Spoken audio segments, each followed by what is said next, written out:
Hello Agripreneurs, sekarang kita jalan-jalan dulu yuk ke Kampung Lele. Kampung yang berada di Desa Tegalrejo, Kecamatan Sawit, Boyolali. Kolam lele di sini nggak cuma ratusan, tapi ada ribuan kolam. Produksinya bisa mencapai 37 ton per harinya. Mau tahu lebih lanjut? Yuk kita simak video ini sampai habis. Gak lupa buat ngingetin lagi bagi kamu yang tertarik tentang dunia agribisnis, mulai dari budidaya, pengolahan pasca panen, hingga analisis usahanya. Ayo, subscribe dulu channel ini dan juga bunyikan lonceng notifikasinya. Sekarang kita mulai masuk dari gapura Kampung Lele ini. Ketika masuk kampung yang berada di Boyolali, Jawa Tengah ini, langsung disuguhi pemandangan kolam sepanjang jalannya. Tidak terlihat adanya pemanfaatan lahan produktifnya selain untuk kolam lele. Menurut petani setempat, saat ini ada lebih dari 8.000 kolam lele milik masyarakat. Awalnya, pada tahun 1993, budidaya lele hanya dilakukan oleh seorang petani yaitu Sriono, kemudian diikuti oleh 3 rekan lainnya. Sang pencetus kemudian tidak melanjutkan, tapi ketiga rekan dan masyarakat di Kampung Mangkubumen justru mengikuti jejaknya membudidayakan lele. Satu persatu petak sawah berubah menjadi kolam lele, hingga kemudian hampir tidak bersisa lahan sawah yang utuh untuk digunakan sebagai sarana budidaya tanaman. Awalnya tidak mudah bagi pembudidaya untuk memasarkan lele ini, sehingga hasil panen lele dipasarkan di Janti yang berada di wilayah Kabupaten Klaten. Daerah ini dikenal lebih dulu dan juga lebih kondang sebagai penghasil ikan. Memanfaatkan daerah Janti sebagai tempat awal pemasaran bisa dibilang cukup sukses, karena ikan lele makin banyak diminati pembeli. Kemudian, para pembeli ini langsung mencari ke lokasi budidayanya. Hingga akhirnya, kampung tersebut dijuluki Kampung Lele. Nama Kampung Lele diresmikan pada tahun 2007 oleh Presiden kala itu, yaitu Susilo Bambang Yudhoyono. Saat ini, Pedukuhan Mangkubumen lebih dikenal dengan Kampung Lele. Kampung ini mampu memproduksi lele setidaknya 37 ton per harinya. Produksi lele sebesar itu didistribusikan ke Yogyakarta, Semarang, dan sejumlah kabupaten di sekitarnya. Secara umum, Boyolali merupakan kawasan yang memiliki produksi perikanan cukup tinggi di Jawa Tengah. Lebih dari 13% produksi perikanan Jawa Tengah dihasilkan dari kabupaten ini. Tentu aja, Kampung Lele menyumbang angka yang cukup signifikan. Budidaya lele ini dilakukan di kolam tanah.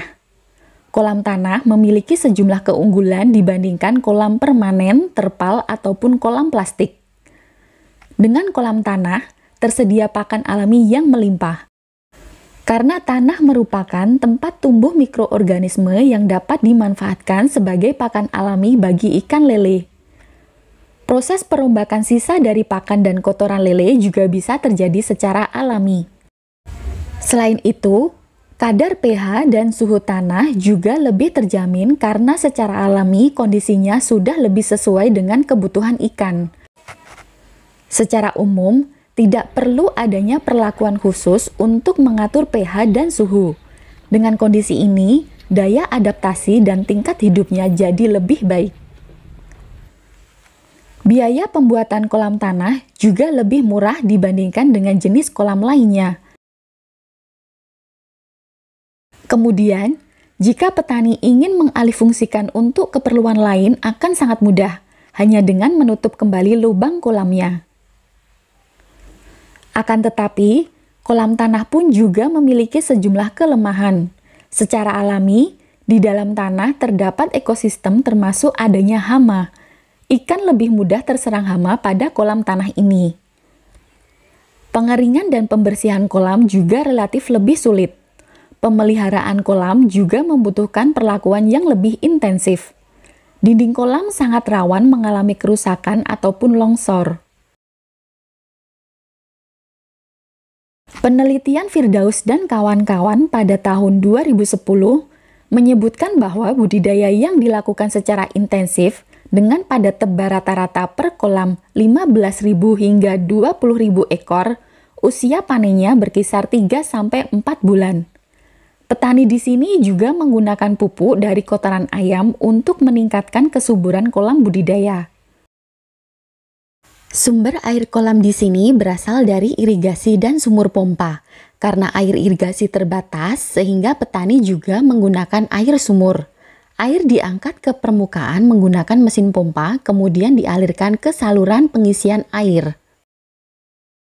Dari cara budidaya ikan lelenya, yang dilakukan petani di sini tidak jauh berbeda dengan budidaya lele pada umumnya. Lalu, untuk pakannya, petani biasanya menggunakan pakan buatan pabrik untuk memenuhi kebutuhan nutrisi ikan.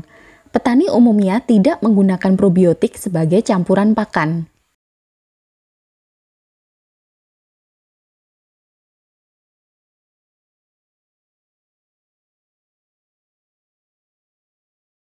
Sebagian petani di sini menggunakan azolla untuk tambahan pakan.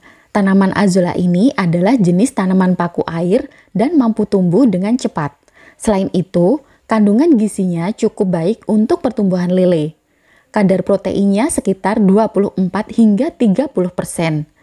Dan kandungan asam amino esensialnya lebih tinggi dibandingkan dengan jagung dedak dan beras pecah.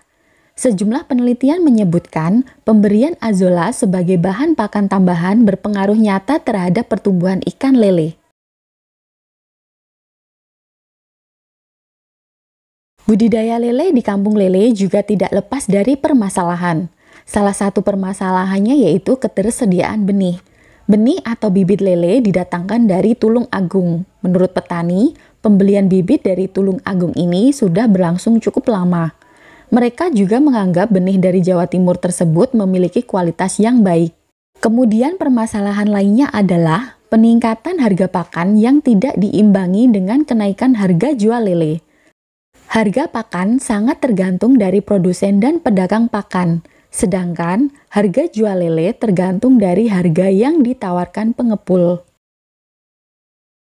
Gimana ya Groupreneurs? Moga aja informasi di video kali ini bisa menginspirasimu. Sampai jumpa di video selanjutnya.